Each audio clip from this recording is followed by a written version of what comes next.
सबका हृदय से आभार व्यक्त करता हूं और आशा करता हूं कि यह संगठन दिन दूनी रात चौगुनी मेहनत से सर्वाधिक उच्च स्थान भारत में प्राप्त करे और सहयोगात्मक दृष्टि से अव्वल दर्जे पर रहे, जिसका श्रेय मैं आदरणीय अध्यक्ष जी को दूंगा, क्योंकि उनके मार्गदर्शन में हमें पूर्ण रूप से अच्छी तरह से संगठित होकर कार्य करना है। धन्यवाद। धन्यवाद बलिक साहब, बहुत अच्छी बात आपने रखी। इसी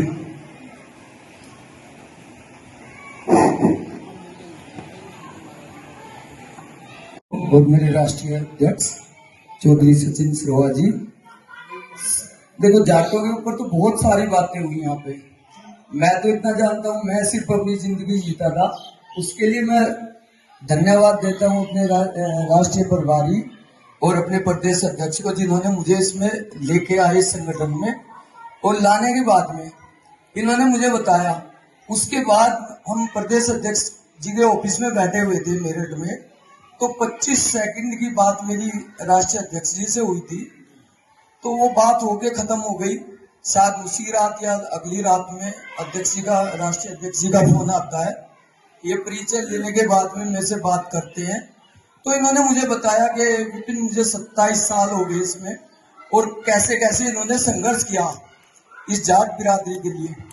तो इनकी बात सुन के मुझे लगा, इन्होंने मुझे बोला कि विपिन, इसमें हमारे समाज में, समाज की बातें तो सब करते हैं, लेकिन इसकी बुराई और इसकी कुरीति, इन चीजों पे बात करना बहुत जरूरी है। तीसरा, हमारे जो बच्चे हैं उनकी शिक्षा के लिए, बच्चा जो है वो पब्लिक स्कूल में, उसमें वो सीबीएसई सिलेबस या आईसीएसई सिलेबस से नहीं पढ़ता, बच्चा पढ़ता है गवर्नमेंट स्कूल में भी पढ़ लेगा, अगर उसके माँ बाप उस पर ध्यान देंगे, देखेंगे तुम्हारे बच्चे ने क्लास वर्क क्या किया, होमवर्क क्या किया। ठीक है, इन्होंने ये सब बातें मुझे बताई और इन्होंने बताया कि कुछ ऐसी परिस्थिति आई कि ये बीच में डगमगा गए, लेकिन ये डगमगा गए, लड़खड़ा गए, लेकिन इन्होंने संघर्ष जारी रखा। बच्चों को, मातृशक्ति को मेरा राम राम। मैं गजेंद्र सिंह नीलकंठ, राष्ट्रीय प्रभारी संगठन एवं वरिष्ठ राष्ट्रीय उपाध्यक्ष, राष्ट्रीय जाट महासभा भारत।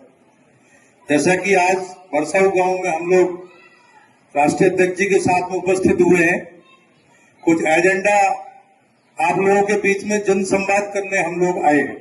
तो राष्ट्रीय कार्यकारिणी की मीटिंग नहीं है, तो एक गाइडलाइन या एजेंडा है, जिस एजेंडे पे हम लोगों को बात करनी है उसको मैं आपके सामने रखना चाहूंगा।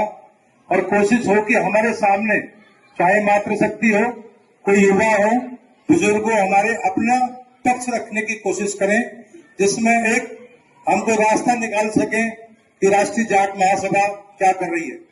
उससे पहले मैं आपको बताना चाहता हूं कि राष्ट्रीय जाट सभा एक सबसे बड़ा संगठन हिंदुस्तान का है। 10 राज्यों में हम लोग काम कर रहे हैं और 10 राज्यों में लगातार, बल्कि मैं तो कहूंगा मध्य प्रदेश में आपसे ज्यादा जाट रहते हैं। मध्य प्रदेश अभी हम राष्ट्रीय अध्यक्ष जी गए थे, 120 किलोमीटर का रोड शो, शहीद भगत सिंह की मूर्ति का अनावरण था। आप इनका नंबर नोट कर लें, और ना सुने तो राष्ट्रीय अध्यक्ष जी बैठे, मैं बैठा हूं। आज आप बुलंदशहर जनपद के शिकारपुर क्षेत्र में आए हैं, क्या मकसद है, क्या उद्देश्य है? देखिए, मकसद कुछ नहीं है। राष्ट्रीय जाट महासभा भारत की संवाद बैठक थी। केंद्रीय सेवाओं में जाट आरक्षण की मुहिम को लेकर राष्ट्रीय जाट महासभा भारत के सभी पदाधिकारी जगह जगह समाज बैठ के हम अपने समाज के लोगों से करने का काम कर रहे हैं।